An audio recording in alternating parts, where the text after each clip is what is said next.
Labas vakaras, orbitos žiūrovai. Nieko nebestebina. Nei burtininkai, nei magai, kurių Lietuvoje po Rolando Pakso išrinkimo ėmėsi tarsi iš gausybių rago. Man labai įdomu, ar iš tikrųjų, kad esančioje naujoje Orvidų sodyboje pas poną magę Sraigių Lolašvilį. Norėčiau jūsų paklausyti, gerbiamas magė, jūs pirmas pramatėte Rolando Pakso atėjimą į valdžią. Jūs pirmas būrėte tualetinį popierių ir būrėte vandenį.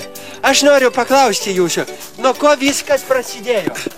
Prasidėjo nuo to dar seniais metais, kai aš diagnozavau Rolandui Paksui abi ligas. Vidinę ir išorinę, dvasinę ir kultūrinę. Kuris esate? Čia esu. Gerbiamas magė, kaip, atsiprašau, ekstrasensė. Aš esu aiškaregys. Vadinkite mane aiškariu. Sraigius Lamborghini.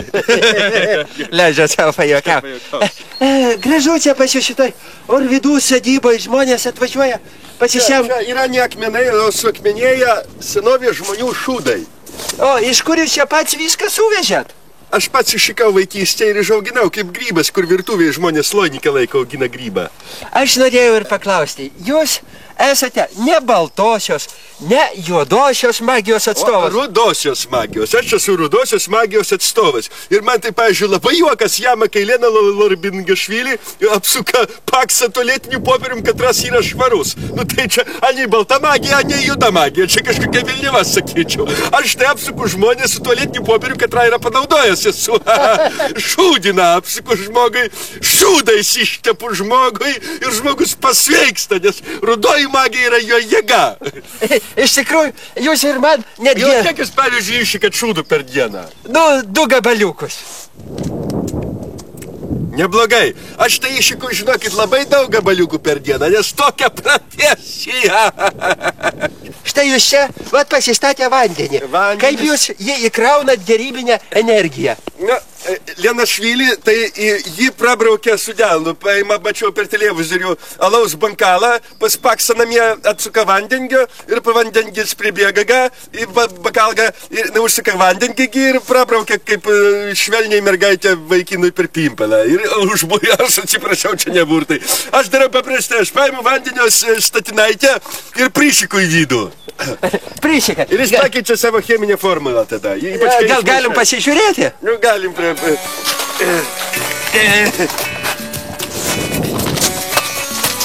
Jūs tik pasitraukit toliau. O čia nepavojinga? Toliau dar pasitraukit. Kvapas labai. Aš matot, kai kakoju, tai nenusimaunu kelnių. Nes kai dažnai darai, tai skylę prasidariau užpakalį. Pasitraukit toliau dar, jo. Jau kaip jums ten sekėsi?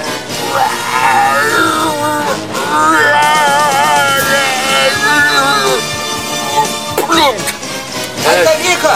Pavyko, dar biški. Tai kada čia burtų paslaptis? Nekalbėkit, aš negaliu kakoti dabar.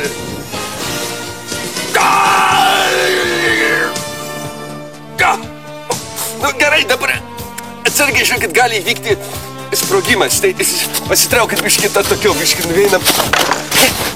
Atsargiai, nes dabar keisis vandenio struktūra. Bet kur jūs slėpėtės anksčiau? Kodėl jūs anksčiau į viešumą neišėjot? Kaip sakote? Anksčiau į viešumą Tai neišėjot. jums iš burnos ir dar iš ten, čia mano šūdą, aš gyvandenį apšikau ką tik. Ai! Baisu buvo. Dar vienas. Ai! Baisu buvo, ne? Einam parodysiu, kaip moku kortą burti.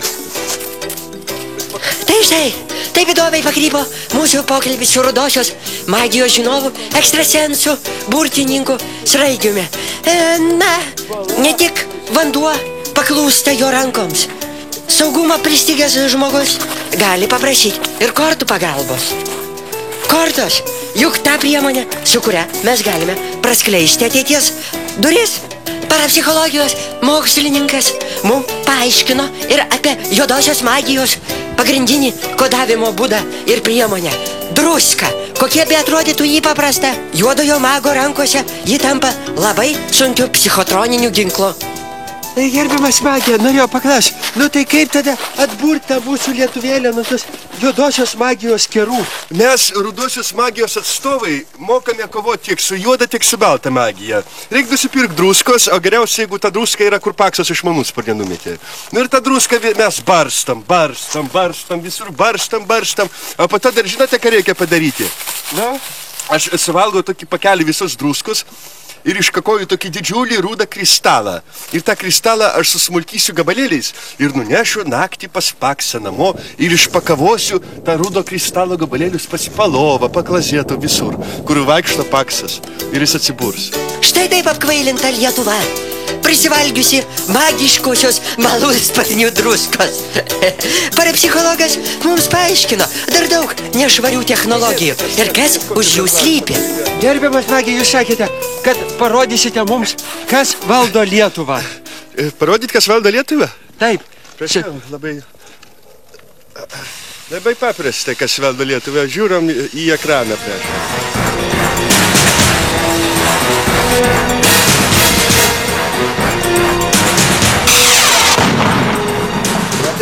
O jūs nebijot?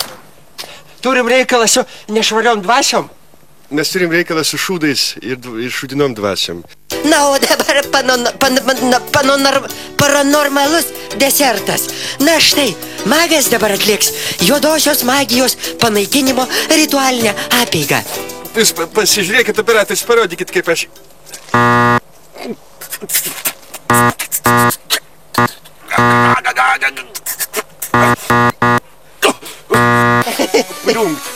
Kaip sakyt, palaukit, užpakalį nusivalysiu. Čia jums gydomasis, pavalgykit. Ačiū. Negalima, žinokit, labai yra kaloringas maistas išmetai, tai reikia valgyti. Duokit ir man biškį. Sako, labai stebuklinga. Mano šūdė labai skanis, nes aš daug druskos valgau. Išsiurokė. Nenoriu operatorius, valgyk. Nu tai ką? Kaip sakant, jūs man dar parodysit savo pagrindinį stebuklą. Taip, aš kai daug kakoju, tai savaime suprantamas dalykas ir rudosios magijos magas daug ir vėjuoja, taip sakant, dujom leidžia. Ir dėl to aš specialiai įtaisiau savo tokį vamzdį čia, kad nebūtų specifinio kvapo išmatų aplink mane. Tai žiūrėkit, jūs pasitraukit, aš dabar pašaudysiu biškį. Papersiu, taip sakant.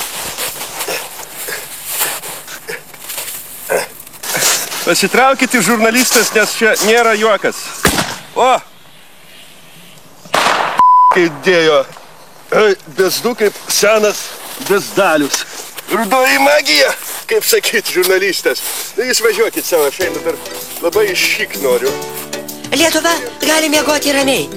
Rudosios magijos magas, parapsichologas ir homeopatas Sraigius nuėmė prakeikimą Lietuvai. Lietuva miegok ramiai. O jeigu yra neramu, kreipkis. Štai Sraigiaus internetinis adresas.